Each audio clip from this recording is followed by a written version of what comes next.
Sir বস কখন আসবে? এক্ষুনি চলে আসবে, টাইম তো হয়ে গেল। তা স্যার বস বলেছিল 12টার সময়, 1টা বাজতে গেল এখন এলো না। চলে আসবে এক্ষুনি, দেখো এইটুকুনি ছোটখাটো ডিল করতে গেলে একটুখানি দাঁড়াতে হয়। স্যার আমরা এলে বা বুঝবো কি করে ওনাকে, চিনবো কি করে? ওনাকে ঠিক আমিও চিনি না ঠিক, কিন্তু উনি আমাকে নাকি চেনে। আসুক, দেখি, দাঁড়িয়ে থাকি। স্যার কিছু খেতে দিন। ছি ছি ছি, আপনি স্যারের গায়ে হাত দিলেন? আপনার সাহস কি করে হয়? আমরা জানেন কত বড় ডিল করতে যাচ্ছি। পুরো জামাটার পুরো নোংরা করে দিল। ছি ছি ছি। এটা ছোট লোক কোথা থেকে আছে, সব ভিখারি। ম্যানেজার, তুমি কিছু বলতে পারছো না? আমি বলছি স্যার দাঁড়ান। আপনি জানেন টি শার্টের দাম কত? আপনার পুরো গোষ্ঠীকে বেচে দিলেও হবে না। ভিখারির বাচ্চা কোথাকার, যান বেরোন। ছি ছি ছি, জামাটা হ্যাঁ। পুরো নোংরা করে দিল।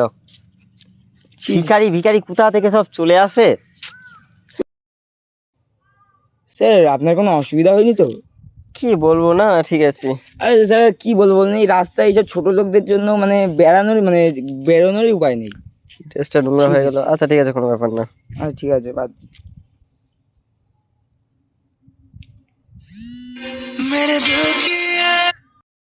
হ্যাঁ স্যার বলুন। হ্যাঁ, আমরা তো কখন দাঁড়িয়ে আছি এখানে। কি আপনি চলে গেছেন? হ্যাঁ স্যার, আপনি যেখানে দাঁড়াতে বলেছিলেন ওখানেই তো আমরা দাঁড়িয়ে আছি, আপনাকে তো দেখলাম না। ও আচ্ছা, ঠিক আছে। আচ্ছা, কি হয়েছে স্যার স্যার? ভেতরে ডাকছে। ঠিক আছে। স্যার কখন চলে এসছে। চলো চলো চলো।